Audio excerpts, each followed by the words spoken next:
Hi, this is Susan Duclos. This is Stefan Stanford from Before It's News. We're joined by publisher of the Trends Journal, Mr. Gerald Celente, and you can find his site at trendsjournal.com. Welcome, Mr. Celente, and thank you for being here with us. Well, thanks so much for having me. I go to your site quite frequently. It's wonderful what you're doing there. Thank you very much. Stefan? Thank you, Mr. Celente. It's an honor for Suzanne and I to have the opportunity to speak with you today. You've been forecasting trends now for 34 years with amazing accuracy. It's quite easy for most of us to see now that our country has reached the point of no return. The Ukrainian conflict has the potential to bring down the US dollar and the world economy along with it. Meanwhile, the police state is being built up around all across our country. It looks like at any time now, Barack Obama may begin using his many executive orders to institute martial law, economic martial law, and a further crackdown on our liberties in this once free society. Do you see any way that we as a country can avoid what you have been warning us about for many years now? Yes, I really do. The vacuum to me has never been larger and more apparent. Look at the latest polls that just came out, and you see where President Obama's approval rating is at all-time lows. What people forget is that at his inauguration, they booed President Bush off the stage. So what we have here, basically, two people, we had Bush and now Obama, which the public now has very low regard. I just saw Obama give his talk in Brussels the other day, and it was reminded me of being in high school and listening to a substitute teacher that nobody paid any attention to. That's how empty it was. He's not even pulling his lines off the teleprompter without any meaning behind it. I say this because when the curtain is open and you can see there's no one behind it, that's the best time to institute a real change in direction from where we are. To me, again, when you look at Bush's popularity rating in the toilet when he left, and Obama's going into it. Of course, we still have a couple more years of him. It could be filled with something else. I say this because both political parties, to me, are nothing more than mafia. And all we do every 4 years is elect a new head of one of the two crime families. And I don't say this, to be sarcastic. I say it in fact. Both the Democrats and the Republicans are mass murderers and grand thieves. They steal our money and give it to their buddies for whatever, under any pretense they want, be it too big to fail or just stealing in the name of taxes. And they're mass murderers. If I was the first time you ever knew me and I'm on your show, and I said to you, Susan, I'm really good at killing people. You say, my God, we've got a maniac over there. Exactly. And that's what our president says, Barack Obama. So when I say mass murderers, and of course the millions that are dead in Iraq, and there's countless tens of thousands that have been slaughtered in Afghanistan, I believe now is the best time in my entire life to see something replace the two criminal gangs. Okay, following up on that, you said in the Winter 2014 Trends Journal that a promising future can be obtained if we, the people, reestablish the true essence of the Constitution and restore the principle upon which the U.S. was founded. Well, how would that happen? Because to paraphrase you, we don't have a choice between two great men in elections anymore, but we have to choose between the lesser of two evils. How do you propose that we reestablish the true essence of the Constitution? Well, one of the things that I'm going to be doing, and we're going to be announcing it in the Spring Trends Journal, which will be out in the middle of April, is we're going to launch an Occupy Peace movement. One of the criticisms of the Occupy movement was that there was no focus. And of course, I was not a critic of it. I'm a full supporter of it. What the Occupy movement did do very successfully was it made the difference between the 99% and the 1%, to the extent where the major business news even talks about it. So they had a lot of success. Going back to your question, Susan, and putting it into perspective about the Constitution and the Occupy Peace.us movement, and then we'll be putting up a website very shortly when we come out with the Trends Journal, could be summed up in 3 words that I believe will rally all people in the United States who believe in the Constitution, the principles upon which this nation was founded, and the beliefs of our founding fathers. No foreign entanglements. 3 words. And building on these 3 words, we change the entire course of where the nation is and where it's going. Even with the propaganda coming out against Russia, most Americans are not fearful of Russia. And they have taken a stand against entanglement in Ukraine. And the reason I believe they're doing that is because they're watching our country fall apart in front of them. Whether it's decaying Detroit, rotting Trenton, Camden, Oakland, East St. Louis, name your place. Jobs stink, pay's lousy, debt skyrocketing. What is it, over $1 trillion for students getting out of college? Taking them on average 20 years to pay off. So by no foreign entanglements, that changes the entire equation.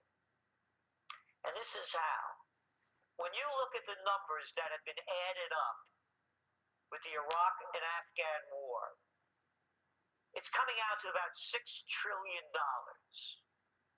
Then you take another $6 trillion that, according to Reuters, hardly a left-wing news organization, says that the Pentagon can't find since roughly 2000. When I wrote Trend Tracking back in 1989, the United States has spent $13 trillion on the Cold War. Now you add into that, remember we have 6 already from the 2 wars, 6 that they can't find, 12, plus roughly $1 trillion a year we're spending in direct military, in fighting wars, and for all of the cybersecurity industrial complex that we're funding. If we cut back that, bring all the troops home, what are troops doing in Italy? The Italians should be ashamed of themselves, as should the Germans and the Japanese, and the 700 other roughly nations where America has the other 700 places where America has bases throughout the world. So, by no foreign entanglements, we can redirect how the money is spent in this nation. And we, the people, could then have a say in where the dough is going. And to me, that will be the beginning of building a foundation to build alternative parties to do away with the monopoly of the 2-party system. Thank you. It makes sense, and I can't wait until you start that website. We will happily help you get it out there. Outstanding. I couldn't agree with you more. To take it in a different direction, our publisher, Chris Kitsey, was wondering about your opinion on the IRS announcing that Bitcoin digital currency will be treated as property, not currency? I believe it is a negative for Bitcoin, and I'll tell you why I think so. And again, I'm up in the air about this. I keep making this very clear. It just something doesn't ring right with it to me. And I felt this way, by the way, with the dot-com bubble. And I would watch this stuff, over and over on TV when the whole dot-com boom was happening. And I'm saying, it doesn't make sense. It's not real. And of course, a lot of it wasn't. The danger by the IRS making this ruling is, let's suppose you buy Bitcoins now at what, $650. And let's say the price skyrockets and you purchase something with that. Now you have to pay taxes on your gains, the difference of what you paid for it and what you bought it for. So if you bought it and let's say Bitcoin was at, $2,000, that's a gain that you have to report. So I think it's going to hurt Bitcoin in that aspect. On the other part of the positive element is that it makes it legitimate because the government is talking about it. Good point. I also believe that if it becomes any kind of a serious threat, they'll bring it down like that. Just like what happened with the bank in Japan over there. And people are still, they can't get their money out of it. So you have a couple of scandals like this happening. It could really be a negative for Bitcoin. Okay. Well, thank you so much. Thank you very, very much. Again, please have somebody let us know when that website is up. We're dying to see it and help you with it in any way we can. Is there anything else that you can think of? Also, Go ahead. well, yeah, there is. Well, first of all, going back to the Occupy piece, we're up here in colonial Kingston, which has a foundation in itself with the Revolutionary War. The most historic four corners in the U.S. are right here. The only place on each corner where there's a pre-Revolutionary War stone building. And not far from me is the Senate House, where they made New York the capital of New York State, the first capital. And of course, the Constitution was passed around here to be signed. And the English burnt the place down in 1777. I'm saying this because this is where a lot of the roots of the first American Revolution had its beginning. And we want to launch the second one in really honoring thy father, the founding fathers, and the people that gave their lives. This country was, I'm very, familiar with the atrocities committed by this country. But there were a lot of great things that made us truly the envy of the world. And that's gone now. And I want to see a restoration. I'm tired of these sociopaths and psychopaths destroying this once great country. So in launching it from here, it really has its roots. As I said, this colonial Kingston. And we could bring this country back. We could have a restoration, a renaissance, bringing the best of the past into the future. And as I said before, the vacuum has never been greater. When you look at the public's disgust for Congress and the president and the policies, the vacuum is waiting to be filled.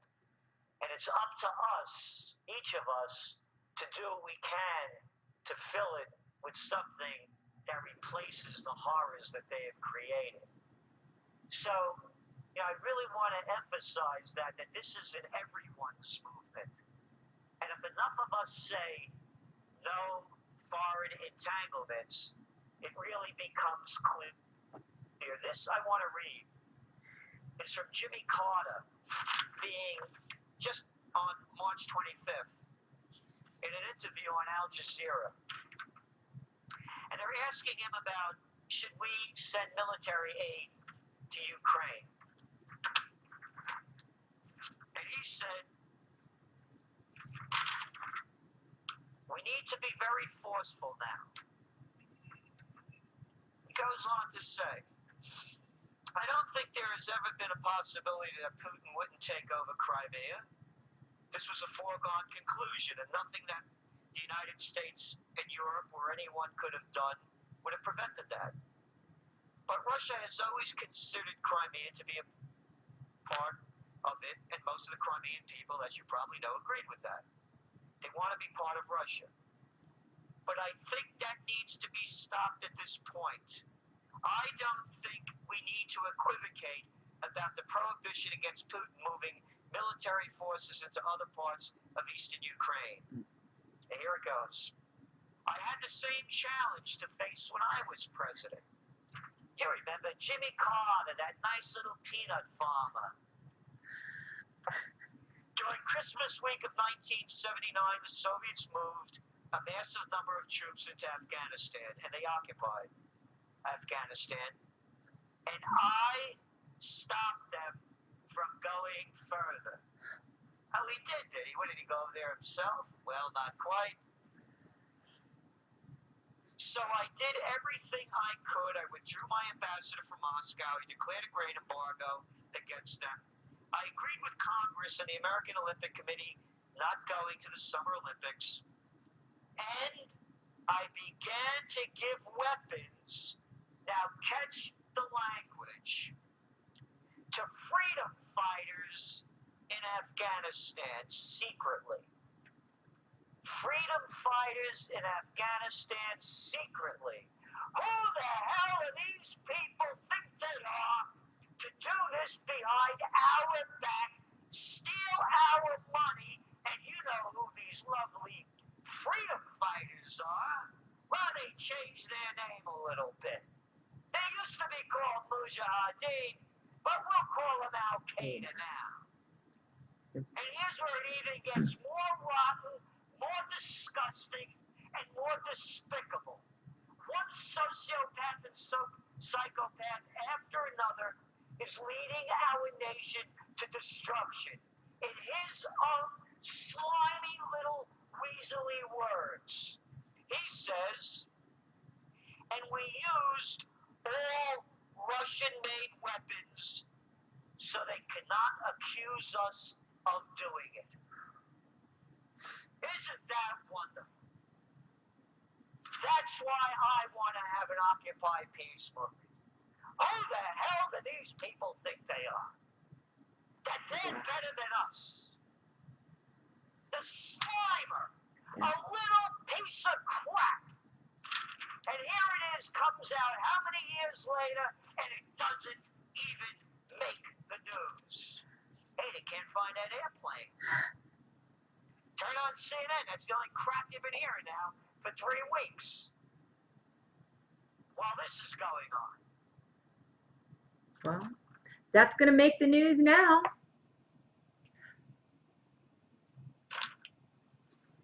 Yeah, this article is worth for everyone to really read in Al Jazeera. It's disgusting. Again, one after another. So, yeah, listen, you know what my vote is for 2016? Who? I say let's put Charles Manson in the White House. Let's put a real psychopath in there rather than the ones that pretend to be normal and are closet psychopaths like this freak and the other ones you got there. I'm really good at killing people, Obama. Yeah. Saddam Hussein had weapons of mass destruction and ties to Al-Qaeda. You look at Hillary Clinton after they find out that, what's his name, Muammar Gaddafi was killed. On camera, she said, we came, we saw, he died. I mean, how's that for a sick one? Yeah. You know, one after another. And look at, remember Madeleine Albright on CNBC. on 60 Minutes being interviewed when Bill Clinton, another slimer, with the sanctions on Iraq, over 500,000 Iraqi children dead because they couldn't get medical supplies and equipment in there. And Leslie Stahl asks Madeleine Albright, is the price of 500,000 children worth it? And she says, yes. So I say, enough of the closet psychopaths. Let's put a real one in charge. Charles Manson for 2016. Now that's a statement for you. We will make sure that we link that Al Jazeera article in there so everybody can read what he said. And the Occupy peace movement sounds absolutely wonderful. No foreign entanglements. We're going to push this, Gerald. Thank you so much, sir, for. Yeah. Thank you for everything you're doing. Thank you guys for all you do. You do a wonderful job. Thank Thanks. you. All the best. Have a good day. Thank you, sir.